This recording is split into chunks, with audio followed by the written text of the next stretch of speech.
जरा गौर से सुनिएगा, बहुत ज्यादा आप इंजॉय करेंगे इस हदीस को सुनकर। अय अल्लाह के नबी, मेरे अंदर 4 बुराइयां पाई जाती हैं, लेकिन चारों नहीं छोड़ सकता। आपके कहने पर एक छोड़ दूंगा बस। अब कोई जर्जीस से कहे कि मौलाना जर्जीस साहब, मेरे अंदर बहुत सी बुराइयां पाई जाती हैं, लेकिन आप कहें तो एक छोड़ दूंगा, तो मैं कहूंगा भाग, छोड़ना तो पूरी छोड़, एक छोड़ दूंगा क्या मतलब? अल्लाह के नबी से कह रहा है, अल्लाह के रसूल, मेरे अंदर 4 बुराइयां पाई जाती हैं, आपके कहने पर एक छोड़ सकता हूं, लेकिन चारों नहीं छूट पाएंगी।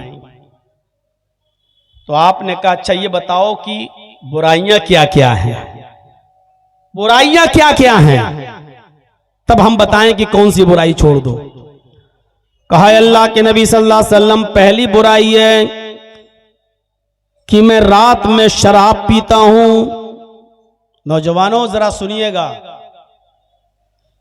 मैं शराब पीता हूं, पहली बुराई। शराब का नशा जब चढ़ जाता है तो मेरी कोई दोस्त है, हम अपनी जबान में कह सकते हैं गर्लफ्रेंड, मेरी एक चाहने वाली है, माशूका है, जिससे मेरे ताल्लुकात हैं। जब शराब का नशा चढ़ जाता है तो फिर मेरा दूसरा काम यह है कि मैं अपनी गर्लफ्रेंड के पास जाता हूं, अपनी माशूका के पास जाता हूं और उसके साथ जिना भी करता हूं। 2 बुराइयां। आपने कहा अच्छा, और तीसरी बुराई? कहा जब मैं जिना करके फारिग होता हूं तो रात काफी हो जाती है, तो रात के अंधेरे का फायदा उठाकर आय अल्लाह के नबी मैं चोरी भी करता हूं। आपने कहा अच्छा, 3, और चौथा गुनाह? कहा अल्लाह के रसूल, बात बात पर मैं झूठ भी बोलता हूं। अगर आप मुझसे पूछेंगे जिना किया था या नहीं, मैं कह दूंगा नहीं। अगर आप कहेंगे चोरी की थी या नहीं, तो मैं कह दूंगा नहीं। आप कहेंगे शराब पीती या नहीं, मैं कह दूंगा नहीं। मैं झूठ बहुत बोलता हूं। 4 बुराइयां हैं मेरे अंदर। हिकमत देखिए, होशियारी, दीन की तरफ बुलाने में भी होशियारी और गुनाहों से रोकने में भी हिकमत, दानाई, होशियारी। बंगाल वालों,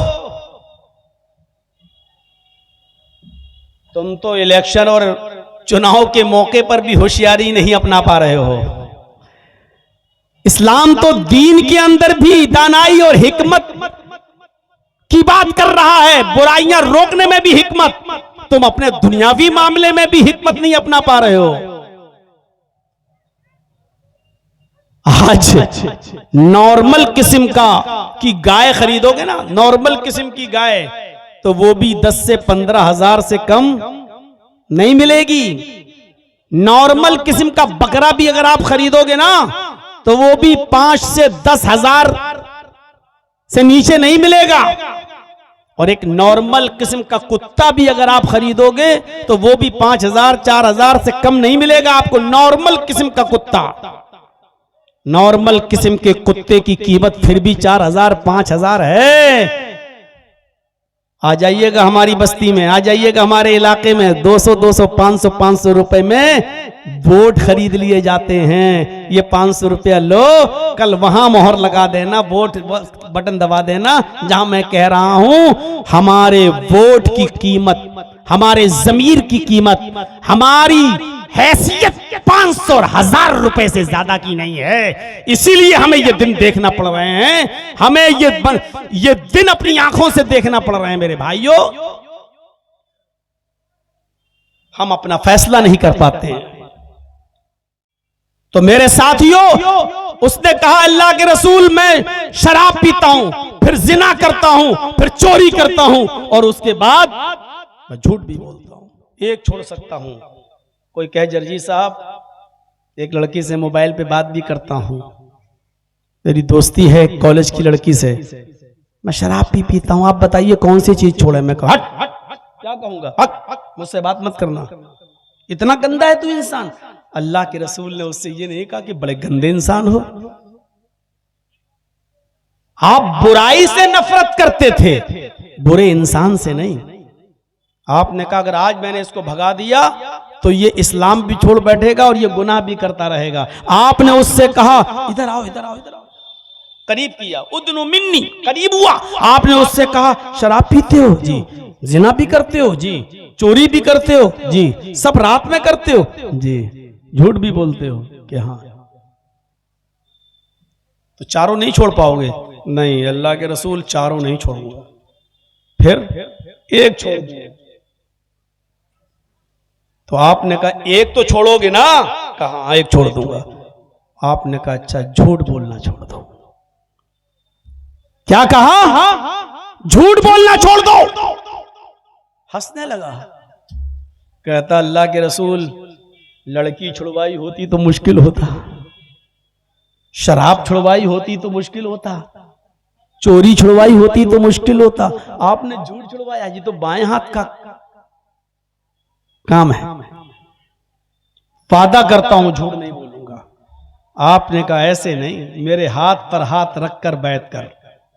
उसने हाथ पे हाथ रखा, अल्लाह की कसम खाकर वादा किया, मैं आपके हाथ पर हाथ रखकर अल्लाह की कसम खाकर वादा करता हूं कि मैं अब झूठ नहीं बोलूंगा। आपने कहा अल्लाह तुझे तेरे वादे पर पक्का रखे। चला गया। अब घर पे आया, रात में 3 काम तो करूंगा, झूठी तो छुड़वाया है। हदीस के अल्फाज सुन, अंदारमी के वो शराब पीने के लिए रात में जाता है, शराब की बोतल भी ले लेता है, बल्कि शराब का ढक्कन भी खोल लेता है, बल्कि शराब को अपने मुंह तक भी ले जाता है। लेकिन मुंह तक ले जाने के बाद सोचता है कल अगर अल्लाह के रसूल ने मुझसे ये सवाल कर लिया कि बता तूने शराब पी थी या नहीं पी थी, अगर कल ये पूछ लिया कि तूने शराब पी थी या नहीं पी थी, अभी तक तो मैं झूठ बोल देता था, नहीं नहीं नहीं बच जाता था।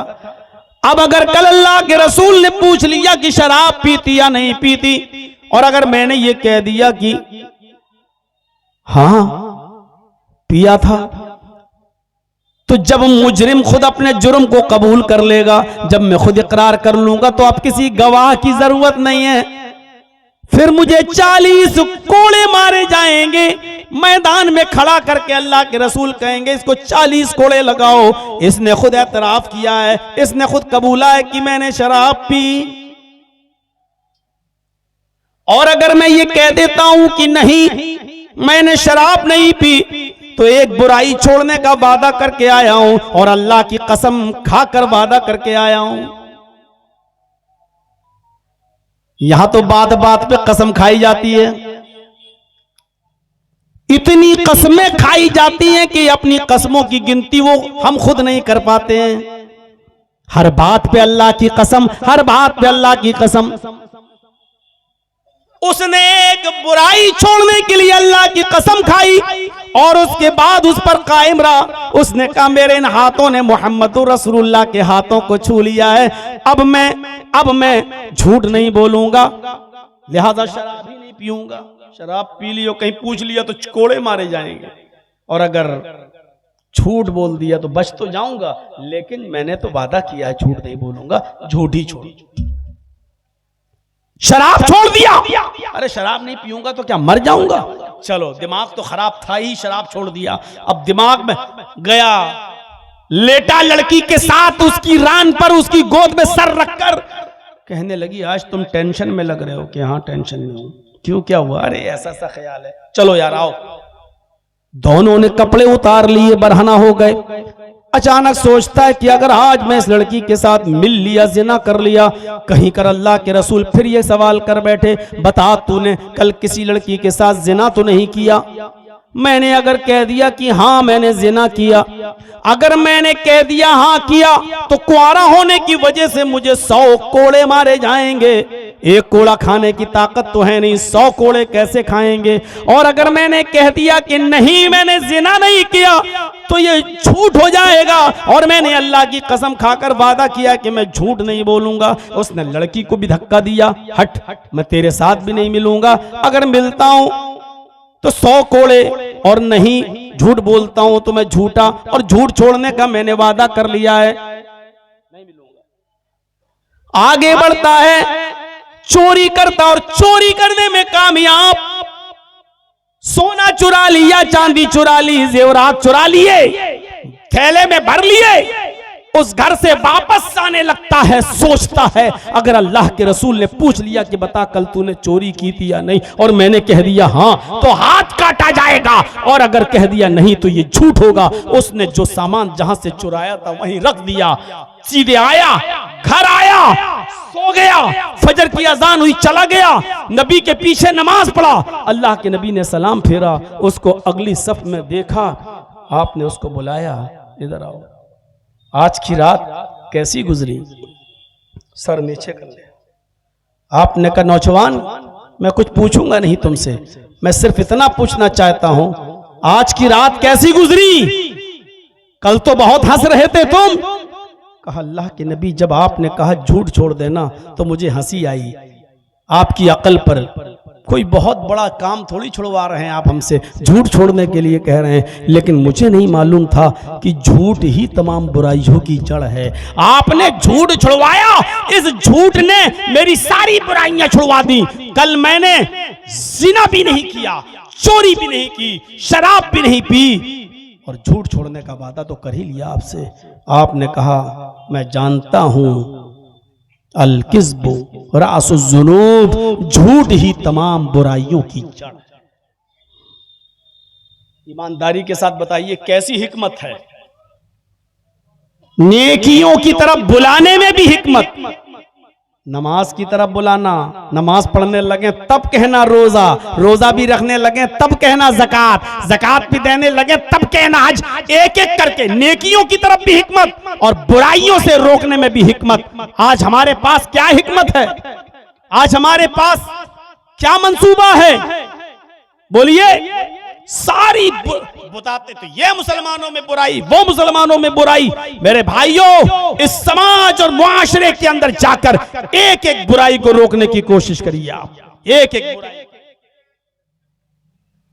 हम तसव्वुर करें कि हम कहां हैं, हम तसव्वुर करें कि हमारी हैसियत क्या है, हम तसव्वुर करें मेरे भाइयों, अंदाजा लगाइए हमारी हैसियत क्या है। आज हिकमत से काम लेने की जरूरत है, दूरंदेशी से काम लेने की जरूरत है। उदउ इला सबील रब्बिका बिल हिकमति वल मौइज़तिल हसना वजादिलहुम बिल्लती हिय अहसन। जब किसी से बहस करो तो अच्छे अंदाज से बहस करो, तू तड़ाक करके बहस नहीं होनी चाहिए, तू तड़ाक करके बहस नहीं होनी चाहिए। किसी से भी बहस हो तो अच्छे अंदाज से बहस हो, उसमें गर्मा गर्मी नहीं होनी चाहिए। आज टीवी चैनलों पर डिबेट देख लो, कैसे बहस होती है, कैसे लगता है जैसे एक बिल्ली दूसरी बिल्ली को अभी नोच के खा जाएगी, इस तरीके से लगता है जैसे अभी एक दूसरे के ऊपर चढ़ बैठेंगे। कुरान कहता है कि जब तुम किसी से बहस करो तो उसूल और ज़ाब्ते के तहत अक्लमंदी से और होशियारी से और आसान तरीके से बहस करो। हजरत इब्राहिम अलैहिस्सलातु वस्सलाम नमरूद से बहस कर रहे हैं, नमरूद से बहस कर रहे हैं। अलम तरा इलल्लज़ी हाज्जा इब्राहीम फी रब्बिह, नमरूद इब्राहिम अलैहिस्सलाम से बहस कर रहा है और इब्राहिम अलैहिस्सलाम भी नमरूद से बहस कर रहे हैं अल्लाह के बारे में। और एक बात बता दूं, बहुत गौर से सुनना, नमरूद कोई मामूली आदमी नहीं है। बहस किससे हो रही है? एक होता है गांव का मुखिया सरपंच, एक होता है उससे भी ऊंचा, फिर होता है एमएलए, फिर होता है एमपी, फिर होता है चीफ मिनिस्टर, फिर होता है प्राइम मिनिस्टर। नमरूद की हैसियत पहले जान लो कि क्या है। पूरी दुनिया पर हुकूमत करने वाले, पूरे मुल्क पर नहीं, पूरी दुनिया पर हुकूमत करने वाले 4 लोग गुजरे हैं, 4 लोग जिन्होंने अपने वक्त में पूरी दुनिया पर हुकूमत की है, जिसमें 2 काफिर थे और 2 मुसलमान। 2 काफिर थे और 2 मुसलमान। मुसलमानों में एक इब्राहिम, एक थे सुलेमान अलैहिस्सलाम और एक बख्त नसर।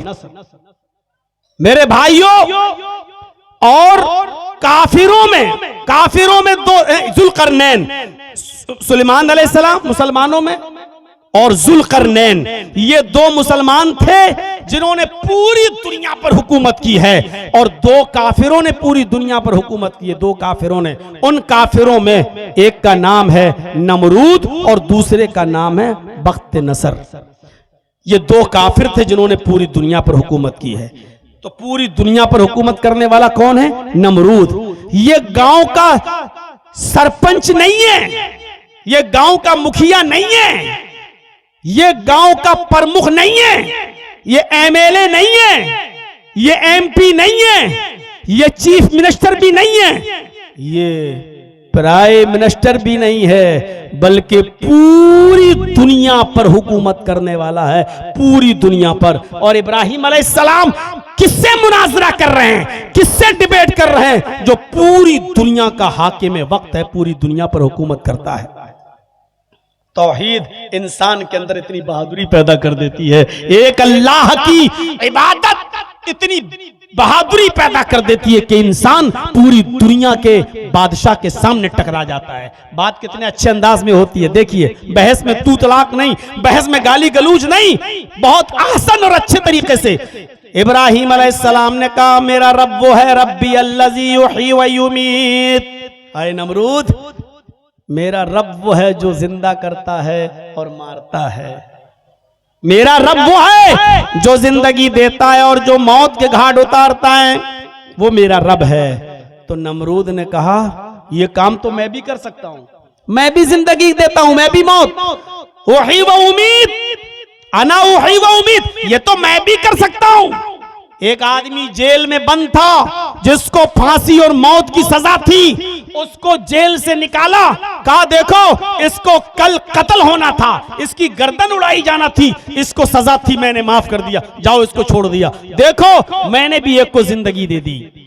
और एक बेकसूर आदमी रास्ते से जा रहा था, उसको पकड़ा और उसकी गर्दन उड़ा दी नमरूद ने, कहा देखो मैं भी किसी को मार सकता हूं, मैं भी कत्ल, ये तो मैं भी कर सकता हूं, जिसको चाहूं जिंदगी दे दूं और जिसको चाहूं कत्ल कर दूं। इब्राहिम अलैहिस्सलाम समझ गए ये मोटी खोपड़ी का है, जैसे आज हमारे ऊपर मुसल्लत है मोटी खोपड़ी के। मेरे भाइयों, इब्राहिम अलैहिस्सलाम समझ गए कि ये आदमी ऐसे नहीं समझेगा, मोटी खोपड़ी का है।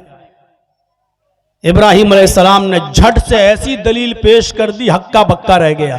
इब्राहिम अलैहिस्सलाम ने कहा, मेरा रब वो है, याती बिश्शम्सी मिनल मशरिक फाती बिहा मिनल मगरिब, मेरा रब वो है जो सूरज को मशरिक से पूरब से निकालता है, मेरा रब वो है जो सूरज को पूरब से ईस्ट से निकालता है और मगरिब में पश्चिम में वेस्ट में डुबो देता है, उसको अस्त कर देता है, उसको डुबोता है।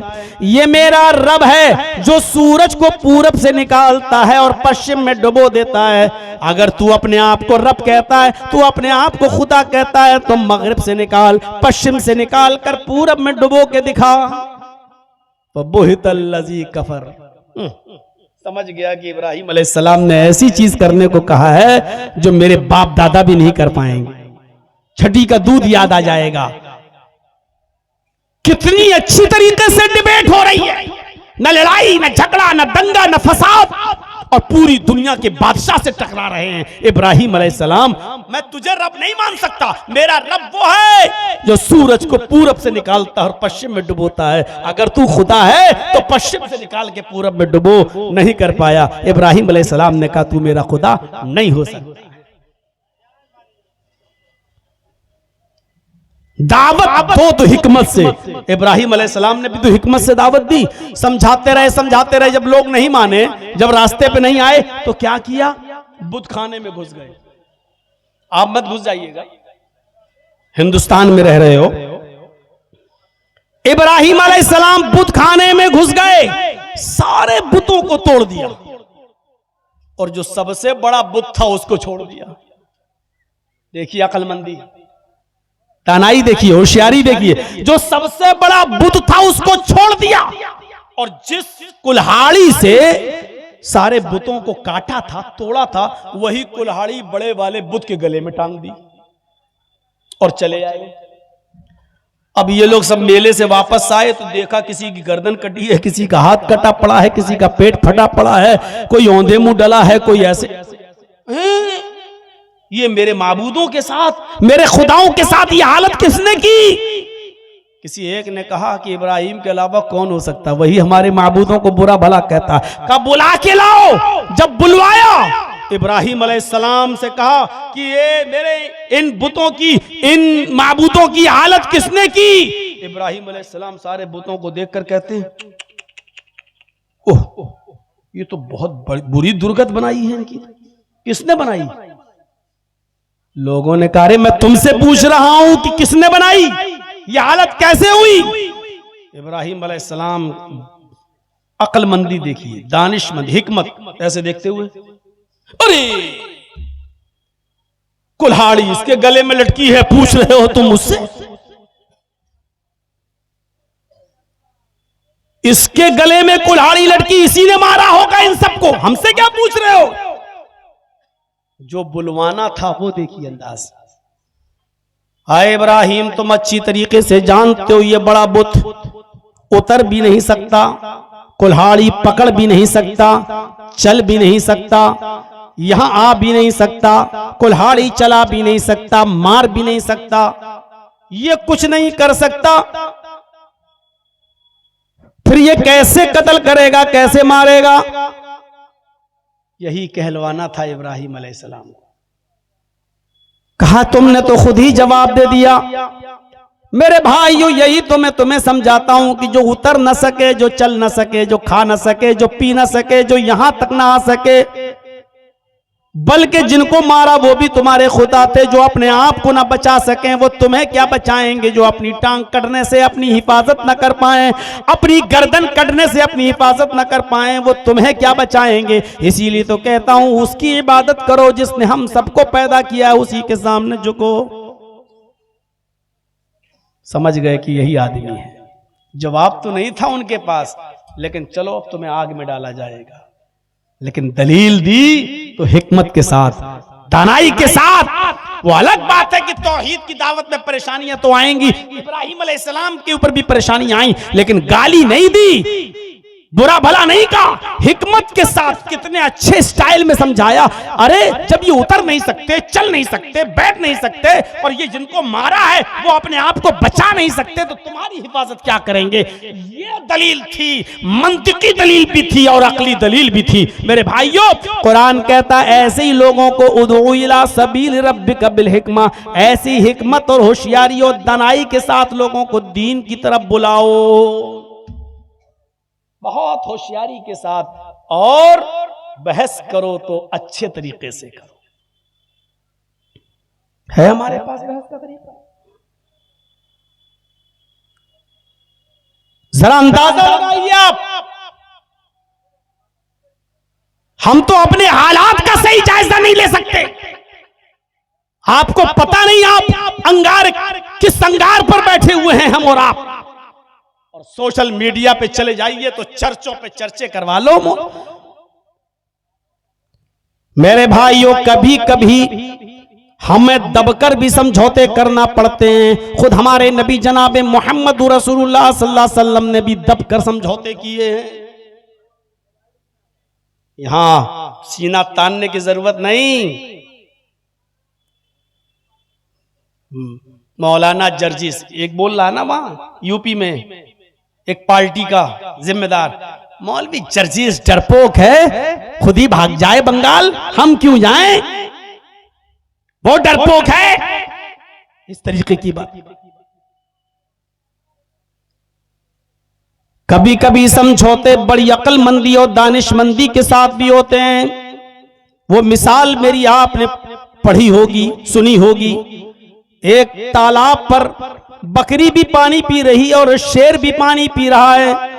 एक तालाब है, उस तालाब पर शेर भी पानी पी रहा है और बकरी भी पानी पी रही है। शेर जहां मुंह डालता है पानी में, वहां से बहता हुआ पानी बकरी के पास आता है। बकरी उसी पानी को पी रही है।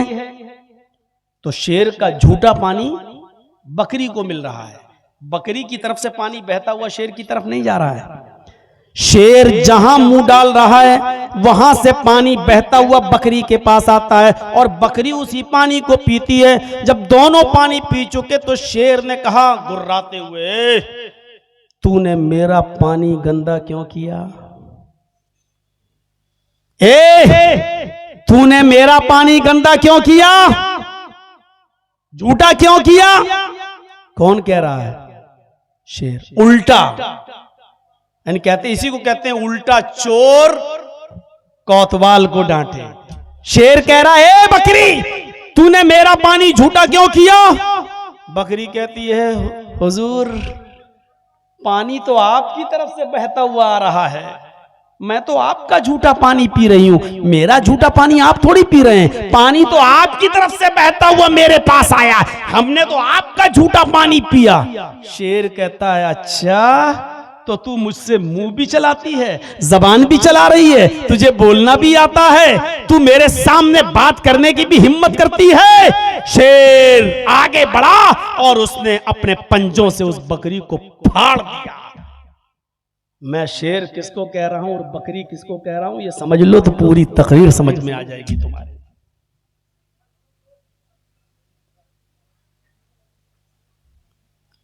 आप जुमे की नमाज भी मस्जिद के बाहर 5 मिनट की नमाज आप नहीं पढ़ सकते हो, नहीं पढ़ सकते हो। मस्जिद के अंदर ही नमाज पढ़ो, मस्जिद के बाहर नहीं। लेकिन तुम्हारे लंगर रोड पे चलेंगे खुलकर, तुम्हारे कांवड़िए सरेआम घूम के चलेंगे सड़कों पर, जाम लगाते हुए, उसके ऊपर हेलीकॉप्टर से फूलों की बारिश भी होगी। जहां चाहेंगे वहां रुक जाएंगे और डेरा डालेंगे। अगर आप ये कहो ठीक है साहब, हम अपनी नमाजें तो मस्जिद में पढ़ेंगे, लेकिन आपके भाई भी तो बाहर में लंगर डालते हैं, खाने खिलाते हैं, सड़कें जाम करते हैं, होली का रंग सड़कों पर खुलेआम फेंका जाता है, सड़कें जाम होती हैं, तो आपसे कहा जाएगा तेरे मुंह में जबान भी है, तुझे बोलना भी आता है, तू हमारे खिलाफ होता कौन है बोलने वाला?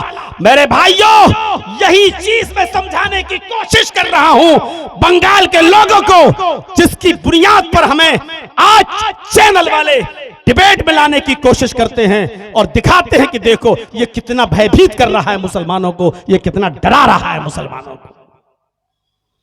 यह समझने की कोशिश करिए। आप नहीं बोल सकते हो साहब, आप कौन होते हैं बोलने वाले, ये कहने वाले?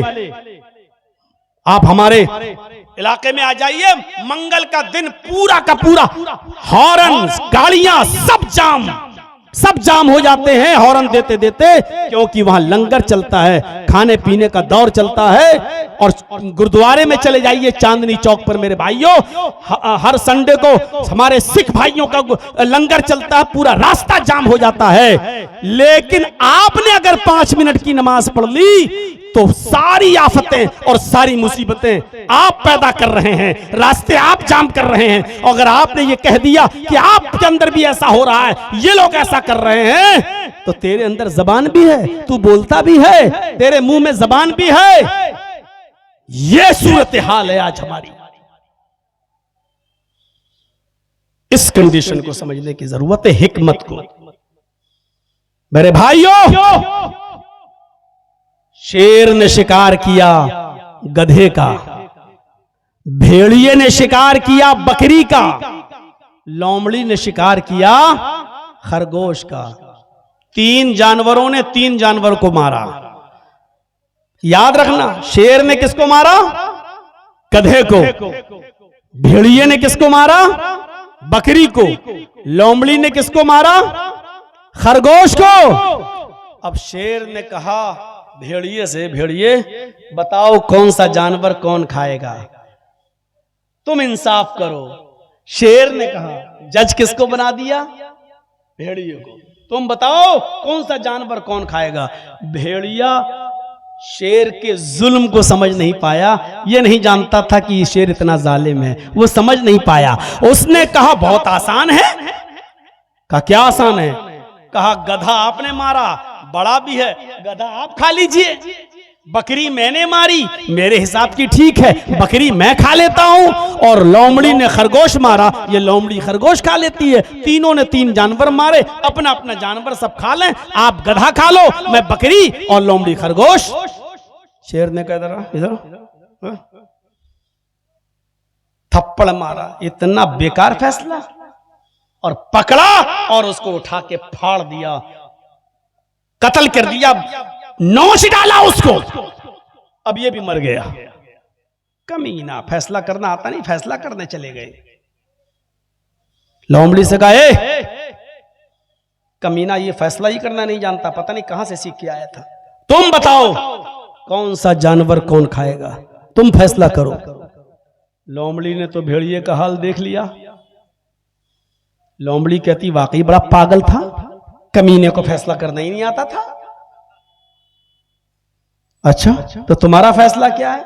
अरे मेरा फैसला क्या है हुजूर, आप जंगल के राजा हैं, सुबह उठिए गधा खाइए, दोपहर में आप बकरी खा लीजिए, शाम को मुंह का जायका बदलने के लिए खरगोश खा लीजिए, और अब तो भेड़िया भी हाजिर है साहब, सोते वक्त भेड़िया भी खा लीजिए। ये चारों जानवर आप नहीं खाएंगे तो कौन खाएगा? आप जंगल के राजा हैं, ये चारों जानवर आपके हैं। दिन में सुबह उठिए तो गधा खा लीजिए, दोपहर में बकरी खा लीजिए, शाम को खरगोश खा लीजिए, और रात में भेड़िया खा लीजिए, ये चारों जानवर आपके हैं। शेर ने मुस्कुराते हुए कहा इधर आओ, शाबाश, ये है फैसला। इतना अच्छा फैसला तुमने किससे सीखा? लोमड़ी ने कहा हुजूर भेड़िए से सीखा है।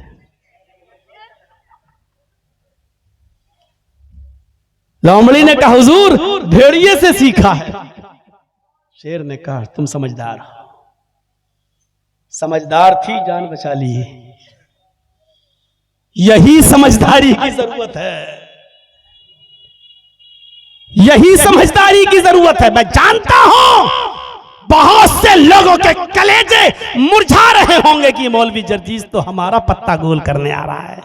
मैं किसी का चमचागिरी करने नहीं आया, न किसी को मैं करने आया हूं, न किसी का वो। आपका मामला आप जानो। मेरे प्यारे साथियों, ये बैठे, ये हमारे साथ आया अमीन, ये पूछिए पूर्णिया का है, बड़े शौक से गए थे साहब, क्या क्या सोचकर कहां। जब इनकी दुकानों पर बुलडोजर चले तब इनको छठी का दूध याद आ गया। कोई नहीं आया जो चीख चीख कर कह रहे थे हम तुम्हारे साथ, हम तुम्हारी लड़ाई। आज सबसे पहले वही भागे। कोई एक भी मिन्नत और जमानत करने के लिए नहीं आया, कोई झूठी तसल्ली देने के लिए नहीं आया। मकसद निकल गया दूर। मेरे भाइयों, इस वक्त लोमड़ी की तरह अक्लमंदी से काम लो। कुरान चीख चीख के कह रहा है उदउ इला सबील रब्बिका बिल हिकमती वल मौइज़तिल हसना। तुम्हें हिकमत दानाई से काम लेने की जरूरत है, दीन के मामले में भी, नेकी की तरफ बुलाने में भी, बुराइयों से रोकने में भी। जब दीन के अंदर ये था तो दुनिया के अंदर भी आपको अच्छा सोचना है। मेरे भाइयों, आप इंसान हो ना। एक मिसाल देता हूं, अल्लाह के नबी मक्के से जब मदीना गए, अल्लाह के नबी जब मक्के से मदीना गए तो मदीने के लोग क्या करते थे? हम या बिरूरन नखल, मुस्लिम शरीफ की हदीस के अल्फाज हैं। वो क्या करते थे? खजूर की कलमकारी किया करते थे। और खजूर की कलमकारी जानते हो क्या होती है? वो क्या कहते थे? ये नर खजूर का गाबा है, ये मादा खजूर का गाबा है, ये नर है, ये मादा है, और दोनों को ऐसे जमीन में बोते थे। और ये बिलीफ था, ये यकीदा था कि ऐसे ज्यादा खजूर पैदा होंगी, ऐसे ज्यादा खजूरें पैदा होंगी। तो वो खजूर में क्या बनाते थे? ये नर खजूर का गाबा, ये मादा खजूर का गाबा, ये मेल, ये फीमेल, और ऐसे बोते थे। तो अल्लाह के नबी जब मदीने में गए तो अल्लाह के रसूल ने कहा माज़ा तस्नऊन, ये तुम क्या करते हो? ये नर, ये मादा। अल्लाह के रसूल ऐसे खजूरें ज्यादा पैदा हो जाती हैं, नरमादा बना देता हूं तो खजूरें ज्यादा पैदा हो जाती हैं। अल्लाह के नबी ने फरमाया लौ लम तफअलू लकाना खैरन, अगर तुम ऐसा न करते तो अच्छा होता, अगर ऐसा न करते तो अच्छा होता। उन्होंने छोड़ दिया, नहीं करेंगे, ठीक है। फतरकूहु, छोड़ दिया, फनकसत, खजूर कम पैदा हुए। जब उन लोगों ने ऐसा नहीं किया तो खजूर कम पैदा हुए। उन्होंने शिकायत की अल्लाह के रसूल, हम जैसा पहले बोते थे उससे खजूरें बहुत पैदा होती थी, आपने कहा ऐसा न करते तो अच्छा होता, तो हमने छोड़ दिया। तो अल्लाह के नबी, फिर क्या हुआ, हमारे खजूरों में नुकसान हो गया, बहुत घाटा हो गया। तो अल्लाह के नबी ने फरमाया इन्नमा अना बशर, मैं भी तो इंसान हूं। क्या कहा, मैं भी तो इंसान हूं। इज़ा अमरतुकुम बिशैइन मिन अम्रि दीनिकुम, जब मैं तुम्हें तुम्हारे दीन की कोई बात बताऊं तो ले लिया करो। व इज़ा अमरतुकुम बिशैइन मिन अम्रि दुनियाकुम फइन्नमा अना बशर, जब मैं तुम्हें तुम्हारी दुनिया की कोई बात बताऊं तो तुम ले भी सकते हो, छोड़ भी सकते हो। यानी अगर मेरी बात इंसान होने की हैसियत से अगर आपको नुकसान पहुंचा रही है तो तुम जैसा पहले करते थे वैसा करो। यानी तुम अपनी दुनिया को मुझसे ज्यादा अच्छी तरह समझते हो, अपने कारोबार को मुझसे ज्यादा अच्छा समझते हो। बंगाल वालों, मौलाना जर्जीस की बातों में मत आना। तुम अपना मामला हमसे अच्छा समझते हो, तुम अपने इलाके के हालात हमसे अच्छा समझते हो, तुम अपने यहाँ के मिजाज को हमसे अच्छा समझते हो। तुम अपने मिजाज से काम करना। मौलवी जर्जीस की बातों में क्यों आए हो? मौलवी जर्जीस अब तो यूपी नहीं संभाल पा रहा, तुम्हारा क्या सवाल है? तुम अपने इलाके को देखो। मेरे भाइयों, ये हिकमत और दानिशमंदी की जरूरत है आज हमें और आपको सबको। और सुनिए, क्या बात बताने की जब आई तो बता देता हूं मेरे भाइयों। अल्लाह के नबी के पास एक नौजवान आया, और सुनो नौजवानों सुनो, एक नौजवान आया और कहता अल्लाह के रसूल मस्जिद में, अरे अल्लाह के रसूल क्या मुझे जिना की इजाजत दीजिए। पूछो उलमा से, भाई हकीकी की रिवायत है, इजाजत किसकी मांग रहा है? जिना करने की। दुनिया में सबसे बुरा काम शिर्क के बाद क्या है? जिना। किसी की मां, बहन, बेटी के साथ गलत ताल्लुकात, नाजायज ताल्लुकात कायम करना। वो किस चीज की परमिशन मांग रहा है? दुनिया के सबसे गंदे काम की। और किससे मांग रहा है? दुनिया के सबसे बेहतर और अच्छे इंसान से, मुहम्मदुर रसूलुल्लाह से। नौजवानों, ये वाकया जरूर सुन लीजिएगा। अल्लाह के नबी से कहता है अल्लाह के रसूल मुझे जिना की इजाजत दीजिए। जिना के लिए मेरे पास इंतजाम है, यानी मेरी कोई दोस्त है, मेरी गर्लफ्रेंड है, मुझे बस परमिशन दीजिए। अब सहाबा किराम उसको ऐसे कोहनी मार के कह रहे हैं चुप चुप चुप, क्या क्या बोल रहा तू? अल्लाह के नबी ने कहा नहीं साथियों, इधर आओ। मस्जिद में जिना की इजाजत दुनिया की सबसे मुबारक हस्ती के सामने, दुनिया के सबसे गंदे काम की। अभी कोई मौलाना जर्जी से कहे कि जर्जी साहब हमारे यहाँ अड्डे हैं, बने हुए हैं 500,000 रुपए में, क्या इजाजत है? तो हम क्या कहेंगे? भाग कभी ने, आज के बाद बात मत करना, इतने गंदे काम की इजाजत ना, भाग, तेरे घर में माँ बहन नहीं है। ये समझाने का अंदाज है आज हम लोग। अल्लाह के नबी के सामने वो कह रहा, साहबा भी कह रहे हैं क्या मांग, चुप। अल्लाह के नबी कहते नहीं, इधर आओ, उदनु मिन्नी, मेरे करीब हो जाओ। बुलाया, क्या कह रहे हो? खुल के कहो, क्या कहते हो? अल्लाह के रसूल मैं जिना करना चाहता हूं, एक लड़की से दोस्ती है मेरी, आपकी परमिशन की जरूरत है। आपने कहा ठीक है मैं दे दूंगा परमिशन, लेकिन सुनो, जो काम तुम उस लड़की के साथ करना चाहते हो, अगर मैं तुमसे ये कहूं ये काम तुम अपनी माँ के साथ करो तो करोगे? क्या अंदाज था समझाने का। जो काम तुम उस लड़की के साथ करना चाहते हो, अगर मैं तुमसे ये कहूं कि ये काम तुम अपनी माँ के साथ करो, इसलिए कि जो चीज उसके पास है वही तुम्हारे माँ के पास भी है। सोचोगे आप?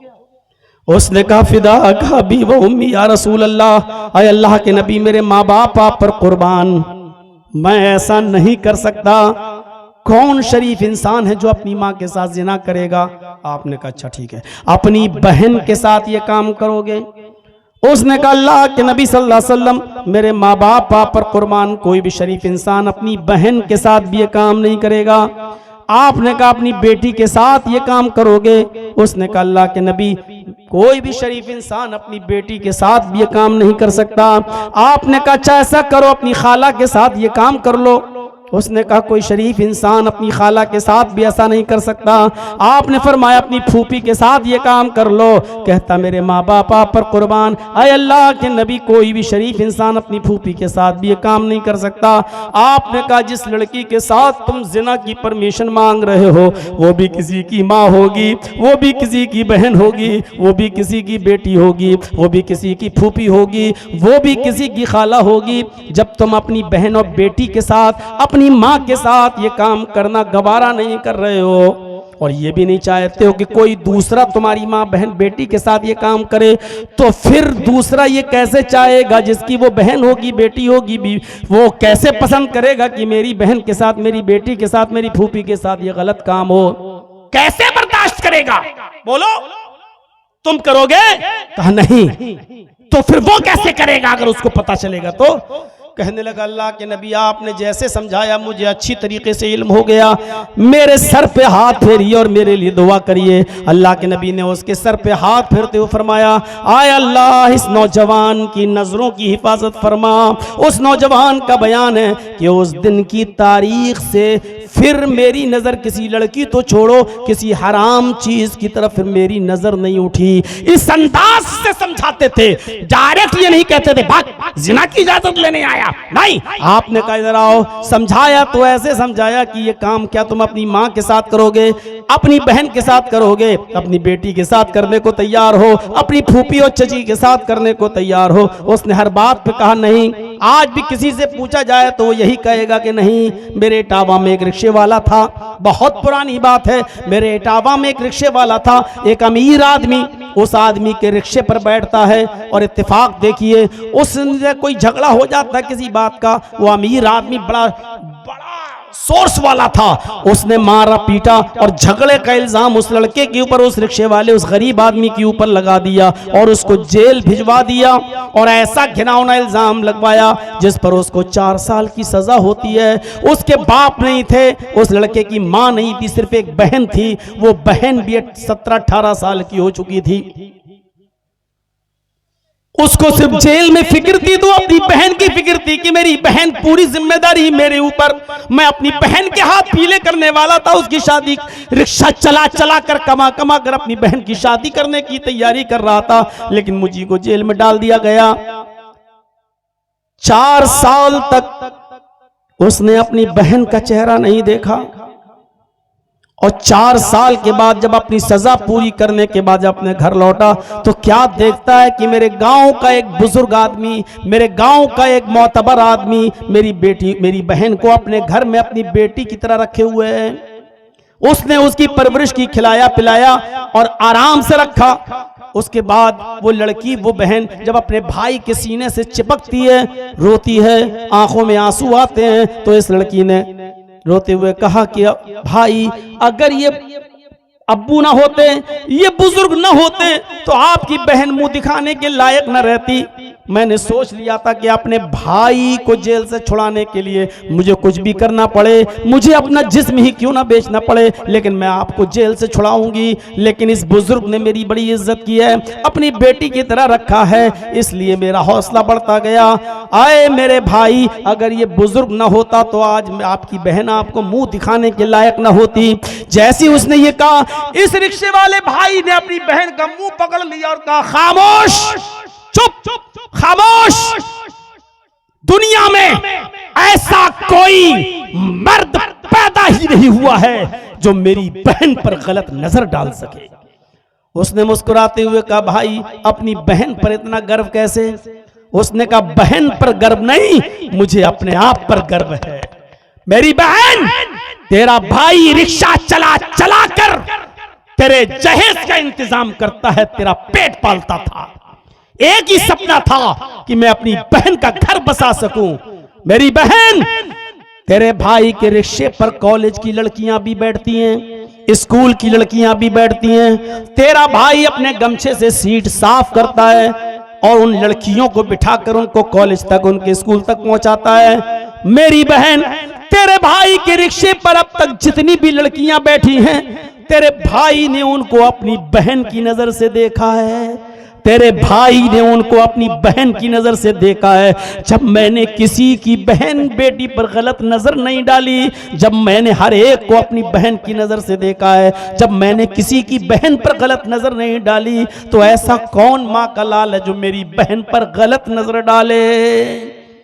फख्र के साथ यहां जितने भी बैठे हैं सुन लो, जितने दूसरों की बहनों बेटियों पर गलत नजरें डालते हैं और मोबाइलों पर रात रात भर लगे रहते हैं, सुन लो तुम्हारी बहनों बेटियां भी महफूज नहीं है। गर्व के साथ वही कह सकता है जो दूसरों की बहन को अपनी बहन, दूसरों की बेटियों को अपनी बेटी समझेगा, वो गर्व के साथ कह सकता है कि मेरी बहन पर कोई गलत नजर नहीं डाल सकता, मेरी बेटी पर कोई गलत नजर नहीं डाल सकता। इस हम्माम में सब नंगे नजर आएंगे। है इतनी हिम्मत, है इतनी जुर्रत, है इतनी बहादुरी जो ये कह सको मेरे भाइयों हमें और आपको पहचानना पड़ेगा। अल्लाह के रसूल इस तरीके से बुराइयों को रुकवा रहे हैं, नहीं भगा नहीं रहे हैं। आप कह रहे हैं अपनी बहन के साथ, अपनी मां के साथ करोगे नहीं, आखिरकार शर्मिंदा होता है और आप उसके लिए दुआ करते हैं। अपने आप को बुराइयों से बचाओ, इस हद तक बचाओ कि अल्लाह के नबी रमजान के महीने में एतिकाफ में बैठे हुए हैं। एतिकाफ में, एतिकाफ समझते हैं ना, एतिकाफ में बैठे हुए हैं। दो बीवियां अल्लाह के रसूल सल्लल्लाहु अलैहि वसल्लम से मुलाकात करने के लिए आती हैं। दो बीवियां, नबी की दो बीवियां मुलाकात करने आती हैं। अगर कोई मर्द मस्जिद में एतिकाफ में बैठा है तो उसकी बेटी मिलने आ सकती, उसकी बीवी भी उससे मिलने आ सकती है, कोई बुराई नहीं है। अल्लाह के नबी एतिकाफ में बैठे हैं, आपकी दो बीवियां आपसे मिलने आई, थोड़ी देर रुकी, घर की बात हुई और चलने लगी। आप अपनी दोनों बीवियों को मस्जिद के दरवाजे तक छोड़ने आए। उन दोनों बीवियों ने सर छिपा रखा था, उन्होंने अपने हाथों में सॉक्स, हाथों में ग्लव्स और पैरों में सॉक्स पहन रखे थे। अल्लाह के नबी जब अपनी बीवियों को मस्जिद के दरवाजे पर छोड़ने आए तो दो अंसारी नौजवानों को आते हुए देखा।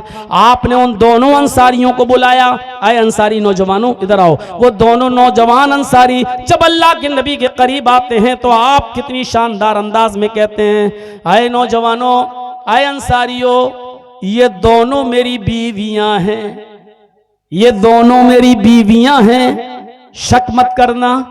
अल्लाह के नबी आप कैसी बात कर रहे हैं, आपके ऊपर कौन शक कर सकता है। आपने कहा नहीं, यहां से गुजरने के बाद शैतान जो खून की रगों में दौड़ता है वो हमारे दिलों में ये वसवसा डाल सकता। पता नहीं मोहम्मद किन औरतों से बात कर रहा था। देखो ये दोनों मेरी बीवियां हैं, कोई पराई नहीं है। इस तरीके से गुनाहों से बचा करते थे कि आपको शक है कि ये दोनों जाने के बाद कहीं मेरे बारे में गलत बातें न फैलाएं। आप बुलाकर कहते थे ये दोनों मेरी बीवियां हैं, कोई और नहीं। शरीयत तो ये कहती है कि साली भी अपनी बहनोई की मोटरसाइकिल पर नहीं बैठ सकती, और शरीयत तो ये कहती है कि कोई भाभी भी अपनी देवर के साथ ससुराल से घर नहीं आ सकती, मैके से घर नहीं आ सकती ससुराल, और न ससुराल से अपने मैके जा सकती है। देवर होता कौन है? यहां तो भाई खुद हुक्म देता है छोटे भाई को कि भाभी को ले आओ, भाभी को छोड़ाओ। यहां बीवी खुद कहती है कि लो छोटी बहन को घर छोड़ाओ, छोटी बहन को स्कूल छोड़ाओ। ये जुल्म है, ये ज्यादती है, ये जुल्म है, ये ज्यादती है। शरीयत का मिजाज तो यह है कि कोई साली भी अपने जीजा के साथ सफर नहीं कर सकती है। मियाँ और बीवी खाना खा रहे हैं, जर्जीस अपनी बीवी के साथ बैठकर खाना खा रहा है, बीवी की मौजूदगी में बीवी की बहनों मेरी साली अगर घर में आ जाए तो बीवी के साथ बीवी की मौजूदगी में भी वो मेरे साथ खाना नहीं खा सकती है। शरीयत बीवी की मौजूदगी में भी साली को अपने जीजा के साथ बीवी की मौजूदगी में भी खाने की इजाजत नहीं देती, और जब इजाजत साथ में नहीं देती, शौहर के साथ भी नहीं देती, तो अकेले तुम्हें बाइक पर बैठकर खगड़ा मेला जाने की इजाजत देगी शरीयत। ये खगड़ा का नाम मैंने क्यों लिया, बहुत सोच समझ के लिया है मेरे भाइयों, इसकी इजाजत देगी ये शरीयत। जब बीवी की मौजूदगी में साली को इजाजत नहीं है कि जीजा के साथ बैठ के खाना खाए, तो स्कूल जाएगी जीजा के साथ। और यही हाल भाभी का भी है। अपने देवर के साथ खाना नहीं खा सकती है, अपने शौहर की मौजूदगी में भी पर्दा है, और पर्दा भी इतना जबरदस्त। और आई तल हम व या रसूल अल्लाह, अल्लाह के रसूल क्या देवर से भी पर्दा करूं? आपने कहा दुनिया वालों से कुछ कमी हो जाए तो चलेगा, देवर से नहीं। कहा देवर से भी करूं? कहा देवर तो मौत है, अलहमुल मौत, देवर तो मौत है, देवर मौत। एक वाकया सुने हो सऊदी अरब का? भोपाल का एक आदमी था, सऊदिया में काम करता था। सऊदिया में वो टैक्सी चलाता था। टैक्सी सुने हैं वाकया? नहीं सुने तो सुन लो। टैक्सी चलाता था और उसकी ड्यूटी थी कि वो दिन भर टैक्सी चलाता था और रात में आके सोता था। तो एक बार वो ऐसे ही कपड़ा डाले बैठा हुआ था टैक्सी ड्राइवर जद्दा में, और ऊपर अपना हैंडकरचीफ रुमाल डाले हुए था। उसको कोई पैसेंजर नहीं मिल रहा था। थोड़ी देर के बाद एक औरत आई, उसका पेट बड़ा था, उसके पेट में बच्चा। वो आई और कहने लगी, ए जल्दी से मुझे हॉस्पिटल लेके चलो, तुम मुझे इंडियन लगते हो, तुम जल्दी से मुझे हॉस्पिटल लेके चलो, मुझे डिलीवरी का वक्त है। उसने ऐसे देखा, जल्दी बैठाला, पीछे की डिग्गी खोली और जल्दी से ये ड्राइवर, ये भोपाल का ये आदमी जल्दी से अपनी इस औरत को लेकर अस्पताल पहुंच गया। उधर इसका पेट देखकर इमरजेंसी में जल्दी से इस औरत को लोग लेके गए। इसने कहा कमबख्त अंदर चली गई, मेरा पैसा भी नहीं देके गई, कितना बना। उससे कहा बैठो बैठो, अभी बैठो, चेकअप हो जा। इसने सोचा पता नहीं कितनी देर लगेगी, क्या लगेगी। अच्छा, इससे पूछा तुम उस औरत को लेके आए हो जो अभी अंदर गई? कहा जी। अपना मोबाइल नंबर लिखो इस पर। तो मोबाइल तो चलता नहीं था उस वक्त। उसने जल्दी से अपने घर का लैंडलाइन का नंबर लिख दिया कि ये मेरा है, और जब वो औरत सही हो तो मुझे बता देना भैया, मैं इससे पैसे ऐसे लेते हुए निकल जाऊंगा, अभी पता नहीं क्या है। ये चला गया अपने घर। रात में अपने घर सोया, सुबह फजर में उठा, घंटी बज गई, फोन की, हेलो जी, कल आप उस औरत को लेके आए थे? जी जी जी जी, हॉस्पिटल में छोड़ा था, अब वही बोल रहे हैं? जी। अरे यार, कहां अपनी बीवी को तुम छोड़ के चले गए हो? हैं?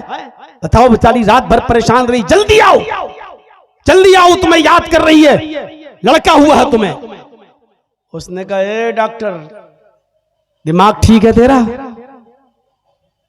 अच्छा हुआ ये फोन मैंने उठाया, मेरी बीवी ने नहीं उठाया, वरना यही महाभारत का युद्ध हो जाता।